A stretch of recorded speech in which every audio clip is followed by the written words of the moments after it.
जमीयत उलमा इस्लाम फ़े के सरबराह मौलाना फजल रहमान कतर पहुँच गए। हमास रहनुमाओं खालिद मशल और इस्माइल हनिया से मुलाकात। पार्टी तर्जुमान असलम गौरी के मुताबिक रहनुमाओं के दरमियान मसला फ़लस्तीन पर तफसीली तबादला ख्याल हुआ। इस्माइल हनिया ने कहा कि इंसानी हुकूक के दावेदार ममालिक हथियारों से भरे जहाज़ लेकर तल अवीव पहुँच रहे हैं। उम्मत मुस्लिमा का फ़र्ज़ है कि वो इसराइली मज़ालिम के ख़िलाफ़ मुत्तहिद हो जाए।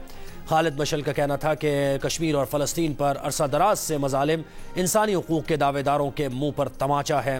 मौलाना फजल रहमान बोले, तरक्की याफ्ता ममालिक के दावेदारों के हाथ मासूम बच्चों और ख़वातीन के खून से रंगे हुए हैं। वक्त आ गया है कि उम्मत मुस्लिमा अमली मैदान में फ़लस्तीनी भाइयों के शाना बशाना खड़ी हो।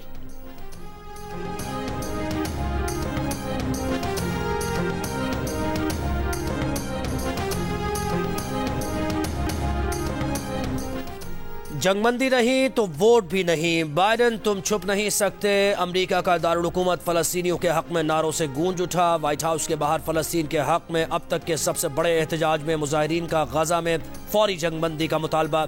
एक शख्स ने बेंजामिन फ्रैंकलिन के मुजस्समे को भी फ़लस्तीनी मफलर पहना दिया। फ़लस्तीनियों से इज़हार यकजहती के लिए इंडोनेशिया के दारुल हुकूमत जकार्ता में मुजाहिरीन का समंदर उमड़ आया। जकार्ता के नेशनल मॉन्यूमेंट्स के अतराफ 2 मिलियन मार्च की कॉल मुख्तलिफ मजहबी जमातों की जानिब से दी गई। इसराइल में हज़ारों अफराद अपने ही वज़ीर आज़म बेंजामिन नेतन्याहू के खिलाफ सरापा एहतजाज। मकबूजा बैतुल मक़दस में मुजाहिरीन रुकावटें तोड़ते नेतन्याहू की रिहाइशगाह पहुँच गए। वज़ीर आज़म से इस्तीफ़ा का मुतालबा।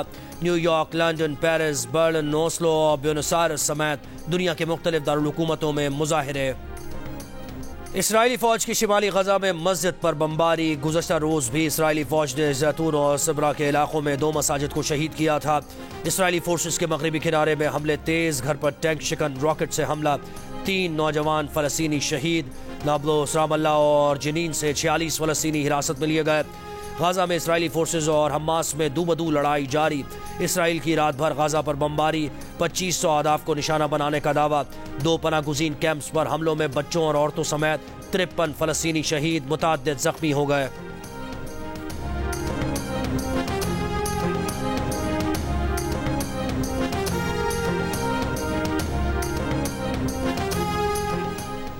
अमरीकी वज़ीर ख़ारजा एंटनी ब्लिंकन का मगरबी किनारे का दौरा। रामल्लाह में फ़लस्तीनी सदर महमूद अब्बास से मुलाकात की। अमरीकी वज़ीर ख़ारजा 2 रोज़ा दौरे पर तुर्की भी जाएंगे। ओमान में अरब वज़राए ख़ारजा के हमरा प्रेस कॉन्फ्रेंस में एंटनी ब्लिंकन ने कहा, गाज़ा में जंगबंदी से हमास दोबारा मुनज़्ज़म होगा।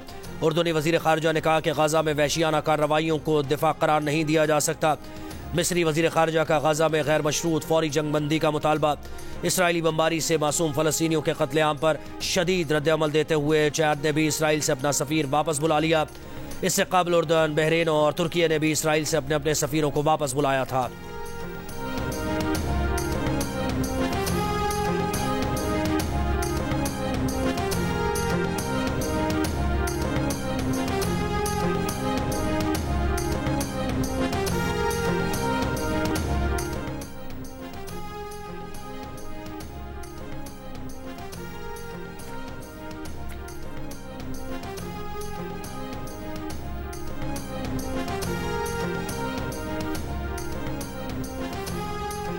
नाम नेहाद आज़ाद दुनिया के रहनुमा फ़लस्तीन में नस्ल खुशी की माली मुआवनत और हिमायत जारी रखे हुए हैं। सूरत हाल हौलनाक और शर्मनाक के अल्फाज से भी बढ़ चुकी है।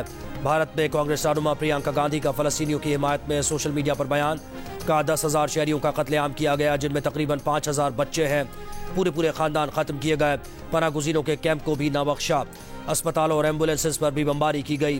प्रियंका गांधी ने कहा कि बैनुल-अक़वामी बरादरी को फौरी तौर पर जंगबंदी जैसा इक़दाम नाफिज करना चाहिए।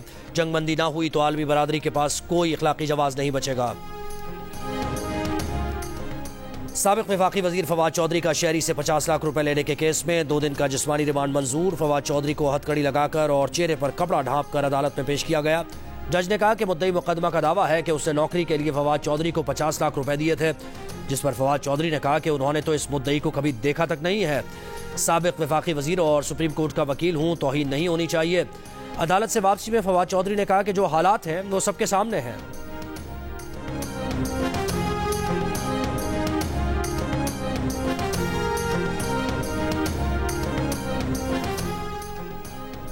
कराची में 3 यूनियन काउंसिल के चेयरमैन, वाइस चेयरमैन और 3 जनरल काउंसलर्स के ज़िमनी बल्दियाती इंतखाबात के लिए पोलिंग जारी। मेयर कराची मुर्तज़ा वहाब, सदर टाउन में यूसी 13, जबकि डिप्टी मेयर सलमान अब्दुल्ला मुराद गडाब टाउन की यूसी 7 से चेयरमैन का ज़िमनी इलेक्शन लड़ रहे हैं। पोलिंग शाम 5 बजे तक जारी रहेगी।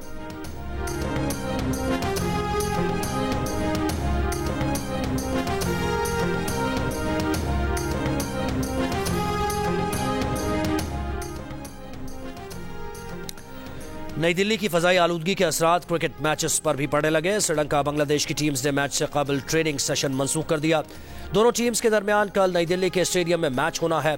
भारतीय दारुलहुकूमत नई दिल्ली में बदतरीन फजाई आलूदगी के पेश नज़र हुकूमत ने स्कूल्स मजीद 1 हफ्ते तक बंद रखने की हिदायत जारी कर दी। हुकाम के मुताबिक नई दिल्ली में प्राइमरी स्कूल 10 नवंबर तक बंद रहेंगे। 6 से 12वीं जमात तक की क्लासेस को ऑनलाइन करने का ऑप्शन दिया है।